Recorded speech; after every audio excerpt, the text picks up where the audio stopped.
네, 반갑습니다. 오늘은 1월 14일 이제 수요일 본문 함께 같이 볼 텐데요. 창세기 10장 말씀에 족보가 주는 메시지라는 제목으로 말씀 나눠보도록 하겠습니다.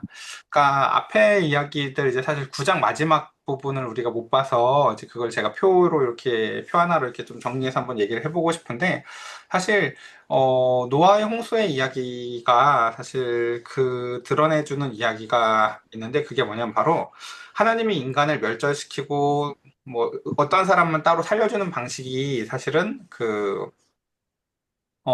한계가 있다라는 거를 잘 보여주거든요. 한번 이 얘기를 한번 천천히 볼게요. 사실 하나님이 아담과 하와를 지으시고 그 가운데에서 그들이 그 아담과 하와가 타락하는 모습이랑 사실 노아가 타락하는 모습이 사실 굉장히 흡사합니다. 히브리 언어적으로 보면은 똑같은 단어들을 반복해서 쓰거든요. 예를 들면은 하나님이 동산을 만드신다라는 표현이 있어요.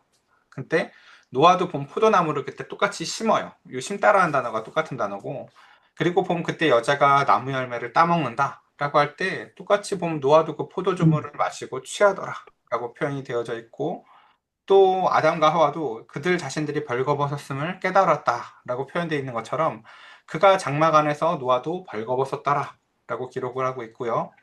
그러니까 앞에 이야기를 통해서, 그러니까 앞에 아담과 하와의 이야기들을 통해서 뒤에 나타나는 노아의 이야기를 딱 읽으면은 자연히 그 히브리인이라면은 앞에 있는 이야기들의 단어가 겹친다는 게 느껴져요. 아, 노아가 지금 사실은 저 앞에 그 실패한 아담과 하와의 길을 그대로 걸어가고 있는 거구나라는 거죠.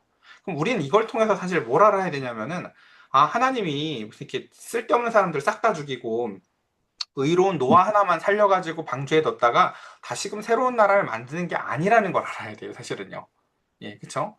만약에 노아가 의인이었고 정말 새로운 사람이었으면 이 일이 반복되지 않았겠죠, 사실은. 그러니까 이 일의 반복을 통해서 사실 보여주는 것은 무엇이냐면은, 아, 하나님이 하시고자 하는 구원의 방식은 그런 것으로 되어지는 것이 아니겠구나라는 걸 잘 보여주는 것입니다.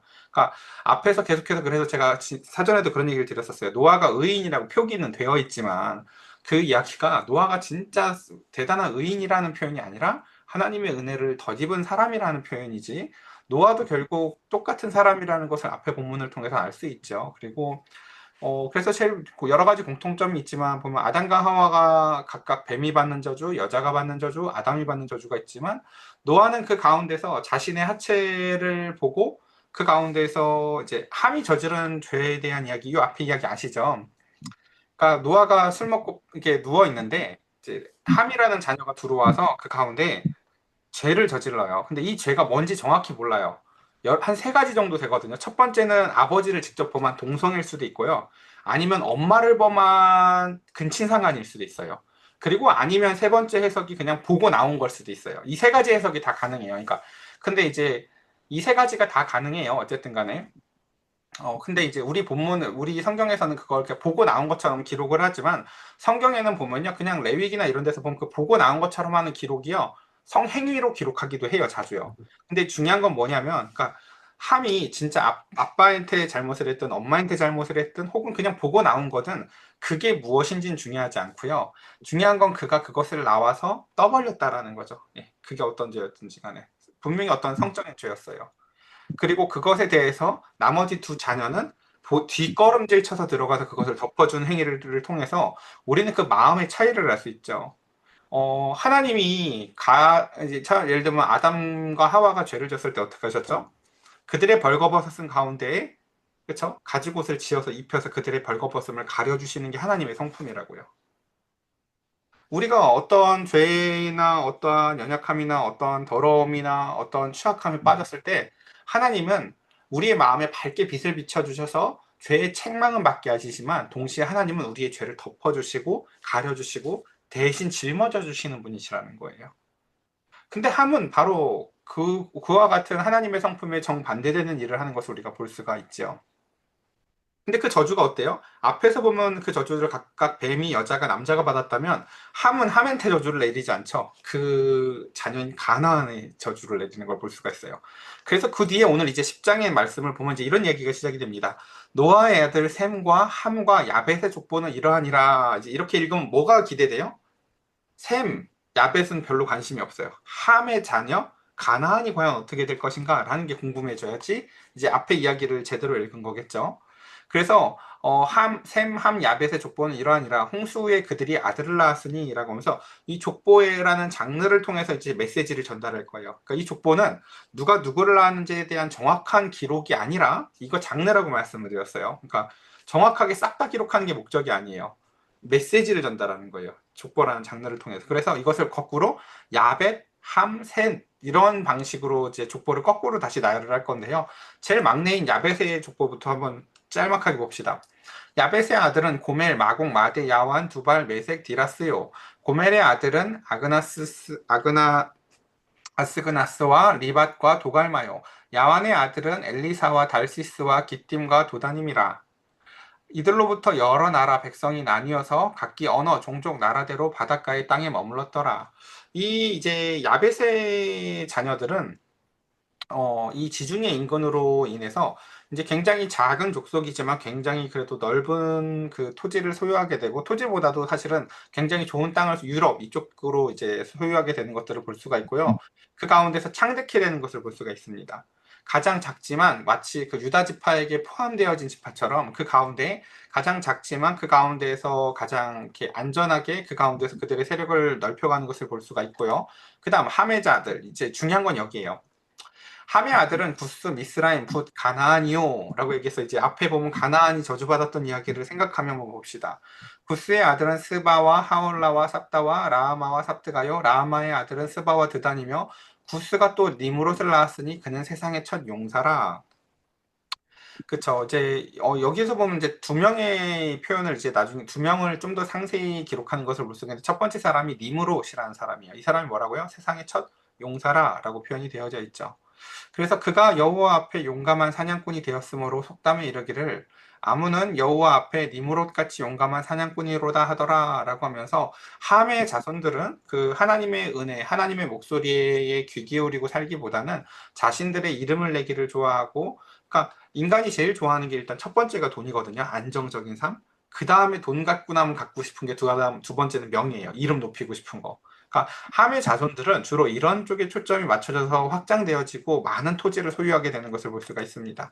그래서 그의 나라는 시날 땅부터 바벨과 에렉과 아깝과 갈레에서 시작되어서 그가 그 땅에서 아수르로 나아가 니느웨와 르호보딜과 갈라와 및 니느웨와 갈라 사이에서 레센을 건설하였으니 이는 큰 성읍이더라 라고 얘기를 하고 있죠. 그러면 미스라임은 루딤과 아나밈과 르하빔과 랍드힘과 바드루심과 가슬루힙과 갑도림을 낳았더라. 가슬루힘에게서 블레셋이 나왔더라. 라고 하면서 이 함의 자손들은 사실 쭉 보면은 이제 우리가 이름 가운데서 익숙한 사실은 굉장히 좋지 않은 족속들의 이름이 포함되어 있는 걸 볼 수가 있어요. 그리고 중요한 건 25절부터죠. 왜요? 이제 가나안 이야기가 여기서 시작될 거예요.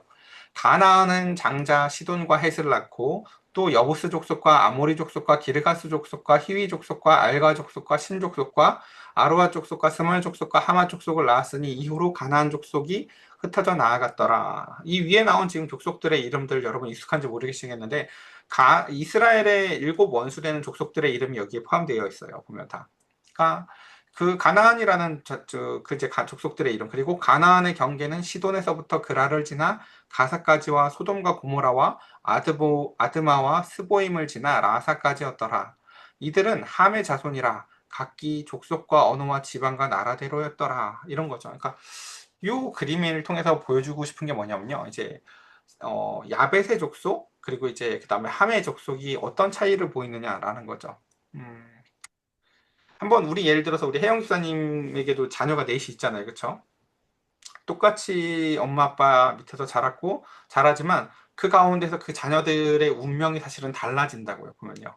어떤 자녀는 하나님 앞에 신실하고 하나님의 목소리를 듣길 좋아하고 하나님 앞에서 하나님이 주시는 형통함을 통해서 하나님의 하늘의 은총을 받고 살아가는 자녀가 있는 반면에 어떤 자녀는 그 가운데에서 자신의 힘만 믿고 자신의 지식만과 지혜만 믿어서 자신의 힘으로만 살아가려고 하는 자녀도 있을 수 있어요. 근데 그 자녀들의 운명이 이제 이 노아의 족보는 그런 걸 보여주는 거죠. 똑같이 노아한테 나왔지만 그 가운데서 어떤 자녀는 제일 작지만 형통하고 어떤 자녀는 그 가운데서 크게 형통하는 것 같지만 도리어 형제들의 대적이 되어지기도 한다라는 것을 이 함의 자녀들의 족보, 특히 가나안의 족보를 통해서 우리는 확인할 수가 있습니다. 마지막 보면 이렇습니다. 셈은 에벨의 자손의 조상이요 야벳의 형이라. 그에게도 자녀가 출생하였으니 셈의 아들은 엘람과 아스로와 아르박삿과 룻과 아람이요. 아람의 아들은 우스와 훌과 게델과 마스며 아르박삿은 셀라를 낳고 셀라는 에벨을 낳았으며 에벨은 두 아들을 낳고 하나의 이름은 벨렉이라 하였으니 그때 세상이 나뉘었으미요. 벨렉의 아우의 이름은 욕단이며 라고 하면서 여기 이제 이 25절이 내일 본문에서 되게 중요한데 내일 본문이 바로 이제 바벨탑 사건이에요.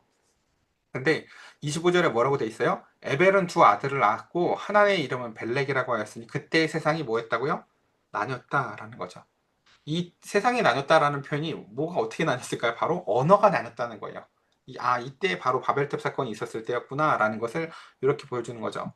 그리고 벨렉의 이름은 욕단이며 라고 하면서 욕단은 알모닷과 셀렙과 하살마웻과 예라와 하도람과 오살과 디글라와라고 해서 이제 쭉 이제 그 이름들이 등장을 하는데 그러니까 여기서 중요한 것은 바로 요 얘기예요. 25절에 보면은 이 족보가 그러니까 절대적이지도 않다는 것을 보여주는 거예요. 무슨 뜻이냐면은 셈의 자손이라고 해서 다 착한 놈이고 함의 자손이라고 해서 다 나쁜 게 아니라는 거예요. 셈의 자손 가운데에서도요 하나님의 자녀가 있고요. 셈의 자손 가운데에서도 또 다시 그 가운데에서 예, 그쵸. 마치 가인의 족속과 같은 자녀들이 있다라는 것을 이 족보는 잘 보여줍니다. 그래서 오늘 말씀을 이렇게 짧게 정리해 보면 이래요. 첫 번째는 그러니까, 그래요. 우리가 잘 될 때가 있고 못 될 때가 있죠. 희수의 인생에 막 형통할 때가 있어요. 예를 들면.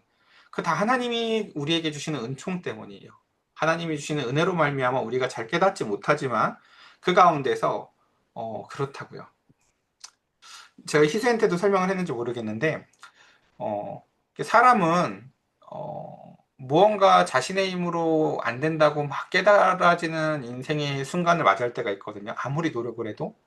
근데 그러다가 어떤 은총 한 방으로 그 모든 것들이 아주 쉽게 해결될 때가 있어요. 근데 그때 그럼 철저히 이걸 느껴야 되거든요. 내 힘으로 안 되는구나 또 느끼고 이 은혜 한 방이 훨씬 더 큰 거구나라는 걸 느껴야 되는데 놀랍게도 인간은 그 뒤집어지는 순간에 그 은혜를 빨리 자기 거라고 생각해요. 또 그래 내가 노력했으니까 이렇게 된 거지라고 말이에요. 희수한테 그 얘기 했었나? 시온이가 영어를 단어를 한 2시간, 3시간을 외웠는데도 하나도 못 외웠었거든, 제대로. 그래서 내가 시온이 엄마도 좀 막 답답해하고 화가 나고 막 그랬었는데 내가 걱정하지 말라고 하고 한 2~3시간 동안 못 외운 단어를 들어가서 한 10분 만에 외우게 해줬거든. 그러니까 음절별로 이렇게 끊어서 발음 나는 대로 소리 크게 내서 읽게 해가지고 이제 외우게 해줬는데 어, 그런 거지. 그러니까 그 전까지는 자기가 눈으로만 단어를 보면서 자기가 생각하는 발음이랑 안 어울리는 알파벳들이 있으면 그걸 못 외우는 거야. 근데 이제 그게 왜 그런 발음이 날 수 있는지, 어떤 건 묵음이라서 소리가 안 날 수 있는 건지, 아니면 어떤 건 소리 규칙이랑 상관없는 알파벳이 그냥 들어있기도 한지, 들을 설명해 주면서 어떻게 외워야 되는지를 아이한테 한 10분 정도 시간을 들여서 설명하고 10분 만에 단어를 외우게 했거든. 자, 그러면 시온이는 이제 그런 거지. 책상에서 3시간을 외우면서도 난 참 머리가 나쁘구나 막 이렇게 좌절을 했다가 드디어 이 낑낑대도 안 됐던 걸 10분 만에 이제 단어를 외우게 됐어. 자, 그럼 이제 무슨 생각을 해야 될까? 그치? 내가 스스로 노력하는 것도 중요하지만 배우는 게 중요하다는 걸 깨달아야 되는데 대체로 되게 많은 사람들이 어떠냐면은 그 중간 과정을 싹 띄워놓고 역시 나는 머리가 좋아. 이렇게 가. 진짜 사람들이 되게 다 이래. 그 중간에 은혜가 있다는 걸 까먹어. 내가 그 시간이 아니었으면 계속 낭비됐겠구나라는 걸 깨달아야 되는데 그게 아니라 되게 많은 사람들은 그 순간을 까먹고 금방 그걸 자기 것처럼 생각해.